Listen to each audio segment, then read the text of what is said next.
এই মুহূর্তে আমি চলে এসেছি 135 কিলোমিটার দূরে, কিন্তু সমুদ্র মন্থন করতে গিয়ে উঠে এসেছিল হলাহল নামক রাক্ষসের দেবতা আমি, জানে সর্বজন। নচেত দেবীর রোষানলে ভৈরব হলেন ক্ষীরখণ্ডক। সেই থেকেই অনুমান করা হয় মহিরাবণ রাম লক্ষ্মণকে হরণ করে এই দেবীর সামনে বলি দিতে প্রত্যেক পুজোয় একটি করে নরবলি ওই দিনই মাকে দর্শন করা যায় বা স্পর্শ করা যায়। দিঘির জল থেকে তার শাখা পড়া 2 হাত প্রসারিত করে এই বিছানা দেখলে বোঝা যায় রাত্রে এখানে কেউ শুয়েছিলেন। এই সমস্ত সতীপীঠ জুড়ে নেমে এলো রাতের অন্ধকার। বঙ্গদূত টক টিভি। নমস্কার, আমি শুভজিৎ। আজকে আমার গন্তব্য 51 সতীপীঠের অন্যতম পূর্ব বর্ধমানের ক্ষীর গ্রামের যুগাদ্দা মাতার মন্দির। এটি হলো কাঞ্চনজঙ্ঘা এক্সপ্রেস। এই ট্রেনটি প্রত্যেক দিন সকালবেলা 6:35-এ ছাড়ে আর বর্ধমান জাংশনে গিয়ে পৌঁছায় 8:20 নাগাদ। এক দুর্দান্ত অভিজ্ঞতার সাক্ষী হতে চলেছি। সঙ্গে থাকুন, দেখতে থাকুন।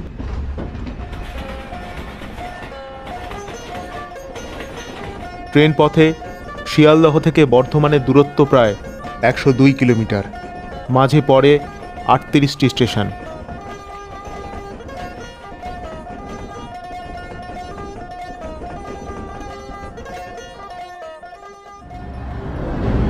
এই মুহূর্তে আমি চলে এসেছি বর্ধমান জাংশনে। এখান থেকে এই কাটোয়াগামী ট্রেনে চেপে আমি চলে যাব কৈচর নামক একটি স্টেশনে। এই ট্রেনটি প্রত্যেক দিন বর্ধমান থেকে ছাড়ে 9:35-এ। বর্ধমান থেকে কৈচর স্টেশনের দূরত্ব 35 কিলোমিটার আর মাঝে পড়ে 11টি স্টেশন। এই মুহূর্তে আমি চলে এসেছি কলকাতা থেকে 135 কিলোমিটার দূরে কৈচর হল্ট নামক একটি স্টেশনে। এখান থেকে টোটো ধরে আমি চলে যাব ক্ষীরগ্রামের উদ্দেশ্যে, কিন্তু তার আগে এই স্টেশনটির 2-1টি ঝলক আপনাদেরকে দেখাই। বর্ধমান কাটোয়া লাইনের মধ্যবর্তী কৈচর হল্ট হলো একটি নির্জন নিরিবিলি প্রায় জনশূন্য স্টেশন। এই অঞ্চলটি বর্ধমানের কাটোয়া মহকুমারের অন্তর্গত। এখানে আসলে আপনারা দেখতে পাবেন এই কৈচর হল্ট স্টেশনটি পার্শ্ববর্তী সমতল থেকে প্রায় 20 থেকে 25 ফুট উপরে অবস্থান করছে। স্টেশন থেকে পাথুরে ঢালু পথ বেয়ে নেমে পার্শ্ববর্তী রাস্তা দিয়ে 5 মিনিট হেঁটে আসলে একটি মোড় পাবেন।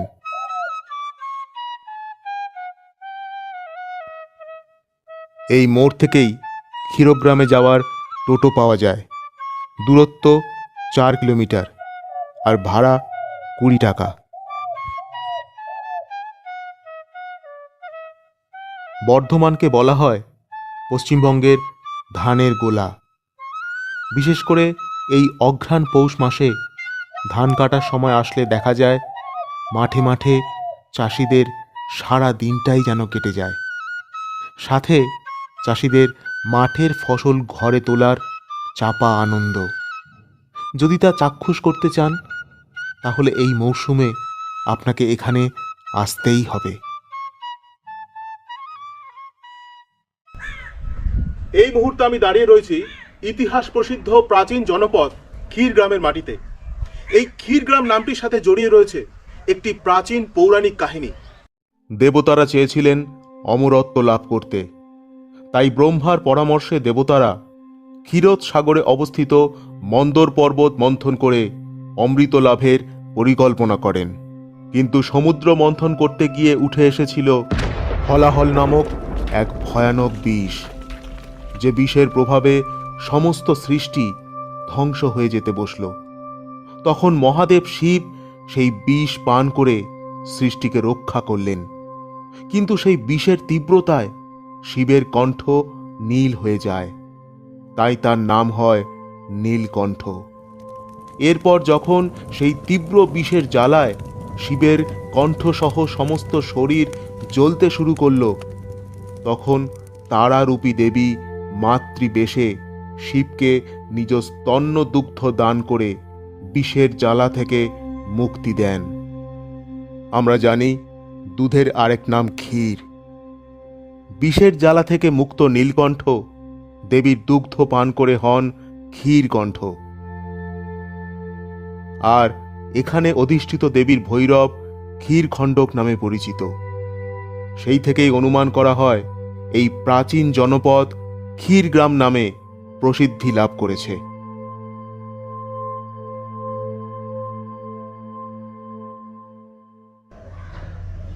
ইতিহাসের সরণি বেয়ে এই মুহূর্তে আমি চলে এসেছি ভারতবর্ষের অন্যতম সতীপীঠ যোগাদ্দা মাতার মন্দিরে।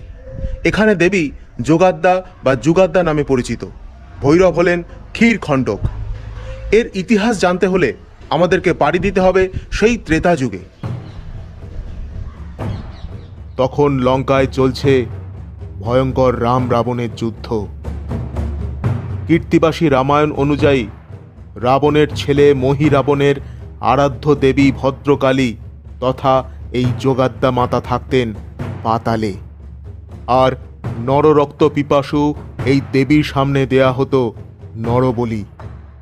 একসময় মহিরাবণ মায়া বলে রাম লক্ষ্মণকে হরণ করে পাতালে নিয়ে গিয়ে এই দেবীর সামনে বলি দিতে মনস্থ করেন, কিন্তু তার সেই উদ্দেশ্য সফল হয়নি। হনুমান সুকৌশলে মহিরাবণকে বধ করে রাম লক্ষ্মণকে উদ্ধারপূর্বক তার দুই কাঁধে বসিয়ে চলে আসার সময় পশ্চাতে শুনতে পেলেন দেবী ভদ্রকালীর দৈববাণী। বৎস হনুমান, এই পাতাল পুরীতে আমাকে একাকী রেখে তুমি কোথায় চললে? এখানে কে আর মম করিবে পূজন? রাক্ষসের দেবতা আমি, জানে সর্বজন। দেবীর এই বাক্যে হনুমান মহা আনন্দে তাকে মাথায় তুলে নিলেন আর তার আরাধ্য রাম লক্ষ্মণকে দুই কাঁধে বসিয়ে পাতাল হইতে হনু গমন করিল, ক্ষীরগ্রামে আসি তথা দেবীরে স্থাপিল। পণ্ডিত রঘুনন্দন গোস্বামী বিরচিত পরম ভাগবতে উক্ত পংক্তির উল্লেখ রয়েছে। বলা হয় সেই থেকেই বর্ধমানের এই ক্ষীরগ্রামে দেবী ভদ্রকালীর অধিষ্ঠান। পরে দেবীর নাম বদলে হয় যুগাদ্দা। বর্ধমানের এই ক্ষীরগ্রাম হল 51 সতীপীঠের অন্যতম। বলা হয় এখানে দেবীর ডান পায়ের বুড়ো আঙ্গুল পতিত হয়েছিল। অষ্টাদশ শতাব্দীর শ্রেষ্ঠ বাঙালি কবি রায়গুণাকর ভারতচন্দ্র তার অন্নদামঙ্গল কাব্যে বলেছেন, ক্ষীরগ্রামে ডানিপার অঙ্গুষ্ট বৈভব, যুগাদ্দা দেবতা ক্ষীরখণ্ডক ভৈরব। কীর্তিবাসী রামায়ণ অনুযায়ী হনুমান দেবী যুগাদ্দাকে এই ক্ষীরগ্রামে স্থাপন করার পর কথিত আছে হরিদত্ত নামে এক রাজাকে দেবী স্বপ্নে এসে বলেন মহা ধুমধাম করে তার পুজোর প্রচলন করতে, আর প্রত্যেক পুজোয় একটি করে নরবলি দিতেই হবে, নচেত দেবীর রোষানলে হরিদত্তের রাজ্য ধ্বংস হয়ে যাবে। দেবীর এই আদেশ শুনে ক্ষীরগ্রামে নেমে এলো শোকের ছায়া। অধিবাসীরা ভয়ে যে যেদিকে পারল পালিয়ে গেল। আর এদিকে শক্তিভক্ত রাজা হরিদত্ত 7 দিনে তার 7 ছেলেকে বলি দিয়ে দেবীর স্বপ্নাদেশ পালন করলেন। এরপর একদিন এলো মন্দিরের পুরোহিতের একমাত্র ছেলের নরবলির পালা।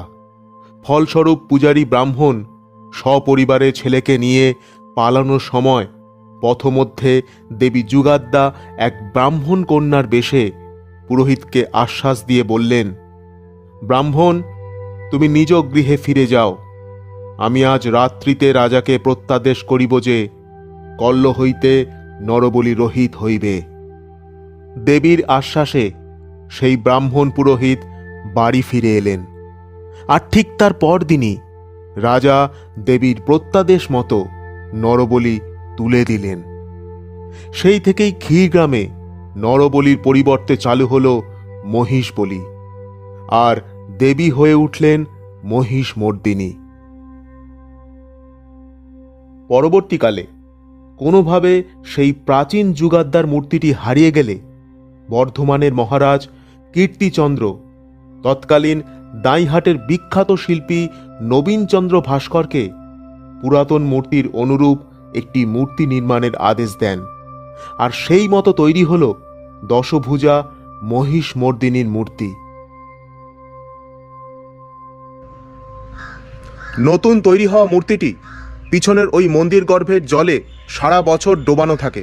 শুধুমাত্র বৈশাখ মাসের শেষ দিন মাকে জল থেকে তুলে এনে সর্বসমক্ষে রাখা হয়। ওই দিনই মাকে দর্শন করা যায় বা স্পর্শ করা যায়।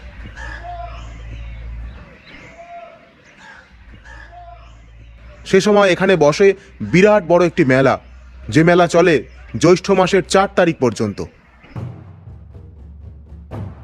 এর মধ্যে ঘটে গেল একটি অলৌকিক ঘটনা। কয়েক বছর আগে ক্ষীরদিঘি সংস্কার করতে গিয়ে পাওয়া গেল হারিয়ে যাওয়া পুরাতন যুগাদ্দা মায়ের মূর্তিটি পাওয়ার আনন্দে পার্শ্ববর্তী গ্রামবাসীদের অর্থ সাহায্যে গড়ে উঠল সম্পূর্ণ আলাদা এই মন্দিরটি।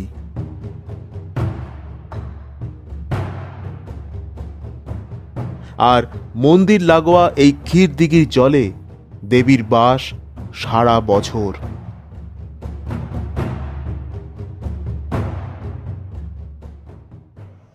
ক্ষীরগ্রামে যুগাদ্দা মাতার মন্দিরে এসে দুপুরের ভোগ ও রাতে থাকার জন্য এই নম্বরে যোগাযোগ করে নেবেন। এছাড়াও ডেসক্রিপশনে আরেকটি ফোন নাম্বার দেওয়া রইল, সেখানেও যোগাযোগ করতে পারেন। নিবারণ চট্টোপাধ্যায়ের কাটোয়ার ইতিহাস গ্রন্থে তিনি বর্ণনা করেছেন এই যুগাদ্দা মাতার শাখা পড়ার একটি অলৌকিক কাহিনী। দেখুন, এই ক্ষীরগ্রামে ধামাচ নামে একটি দীর্ঘায়তন দিঘি আছে। একদিন সেই দিঘির ঘাটে একটি অসামান্য রূপ ও লাবণ্যময়ী বালিকা একাকিনী স্নান করছিলেন। এমন সময় ভানুদত্ত নামক জনৈক এক শঙ্খ বণিক সেই পথ দিয়ে যাচ্ছিল। ভানুদত্তকে দেখে সেই বালিকা তার হাতে শাখা পড়ার ইচ্ছা ব্যক্ত করল আর বললে, আমি যোগাদ্দার পূজারী ব্রাহ্মণের কন্যা, আমাকে শাখা পরিয়ে তুমি আমাদের বাড়িতে গিয়ে বলবে, গম্ভীরের কোলঙ্গিতে 5 টঙ্কা আছে, শাখা দিয়া লবে গিয়া জনকের কাছে।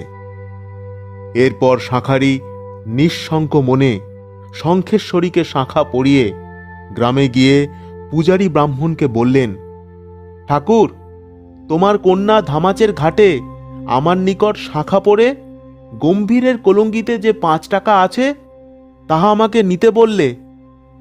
ব্রাহ্মণ শুনে অবাক, বললেন, আমার তো কোনো মেয়ে নেই, তবে কে শাখা পড়ল?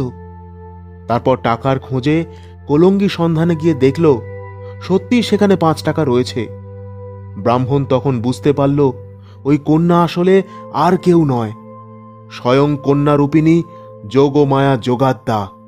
তখন ব্রাহ্মণের 2 চোখ বেয়ে গড়িয়ে পড়ল অশ্রুধারা। তিনি আবেগপ্লুত হয়ে শাঁখারিকে জড়িয়ে ধরলেন আর বললেন, আয় ভাই, এই যোগাদ্দা স্পর্শিত পবিত্র দেহ স্পর্শ করে আমার এই পাপ ও দেহ পবিত্র করি। এরপর ওই ব্রাহ্মণ শাঁখারিকে নিয়ে ধামাচের ঘাটে উপস্থিত হলেন। তারপর গগন বিদীর্ণ করে মা মা শব্দে ডাকতে লাগলেন আর বললেন, পাষাণ নন্দিনী, তোর দর্শন বঞ্চিত হইয়া এই ঘাটে আমি প্রাণ ত্যাগ করিব। এরপর ব্রাহ্মণ নিজেকে হত্যায় উদ্যত হলে ভগবতী যোগাদ্দা দিঘির জল থেকে তার শাখা পড়া 2 হাত প্রসারিত করে ব্রাহ্মণকে দর্শন দিলেন। ব্রাহ্মণ তাতেই প্রসন্ন হলেন। আর সেই থেকে শঙ্খ বণিকের বংশধরগণ আজও যোগাদ্দা মায়ের পুজোয় বিনামূল্যে শঙ্খ প্রদান করেন, যে রীতি আজও চলছে। দেখতে দেখতে ক্ষীরগ্রামে এই সমস্ত সতীপীঠ জুড়ে নেমে এলো রাতের অন্ধকার। ঘড়িতে এখন সময় 10:30। পার্শ্ববর্তী শ্মশান সংলগ্ন জঙ্গল থেকে শিয়ালের ডাক আর পেঁচার আত্মচিৎকারে এই নিস্তব্ধ গ্রামটি যেন এক শ্মশান ভূমিতে পরিণত হয়েছে। বর্ধমানের এই পবিত্র গ্রামে দেবী যুগাদ্দার বাস, তার প্রমাণও আছে। দেখাবো আপনাদেরকে কাল সকালে। এই যুগাদ্দা মাকে নিয়ে অসংখ্য অলৌকিক ঘটনা প্রচলিত রয়েছে। তার মধ্যে দু একটি আপনাদেরকে শোনাচ্ছি, দেখুন। প্রত্যেক দিন সকালে পূজারী যখন এই পুরাতন মন্দিরের দরজা খোলেন, তখন দেবী যুগাদ্দার এই বিছানা দেখলে বোঝা যায় রাত্রে এখানে কেউ শুয়েছিলেন। অথচ প্রত্যেক দিন আরতির শেষে পূজারী বিছানা পরিপাটি করে সাজিয়ে রেখে মন্দিরের দরজা বন্ধ করে চলে যান। প্রথমে মন্দির খোলার সময় আপনি যদি যান, তাহলে এই আশ্চর্য ঘটনা নিজেও প্রত্যক্ষ করতে পারবেন, যা আজও ঘটে। দ্বিতীয় আরেকটি প্রচলিত কাহিনী আপনাদেরকে বলে আজকের মতো ভিডিওটি এখানেই শেষ করব। মন্দির গৃহের দেয়াল ঘেঁষে একটি বেদি রয়েছে, আর তার মাঝখানে রয়েছে একটি সুড়ঙ্গ।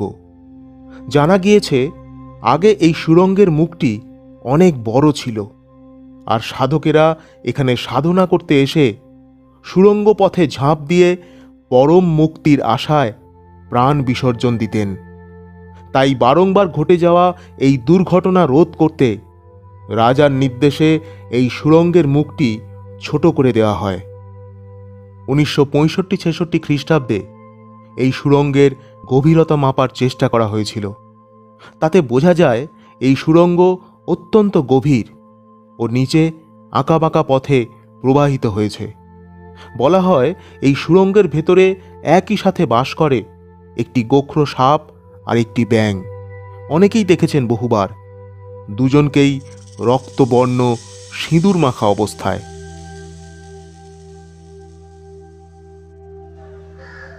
আসলে এই কাহিনীর মধ্যে দিয়ে দেবী এক হিংসামুক্ত স্বচ্ছ মানব সমাজের বার্তা আমাদের মধ্যে পৌঁছে দিতে চাইছেন, যেখানে কেউ কারো শত্রু নয়। এই পৃথিবীতে সুস্থভাবে বাঁচার অধিকার সকলের রয়েছে। আপনি এখানে এসে ডাকুন বা ঘর থেকে ডাকুন, আপনার মনের কথা মায়ের কাছে পৌঁছবে। মায়ের আশীর্বাদে সকলের মঙ্গল হোক, এই কামনা করে আজকের মতো ভিডিওটি এখানেই শেষ করলাম। আপনারা ভালো থাকবেন, সুস্থ থাকবেন। ধন্যবাদ।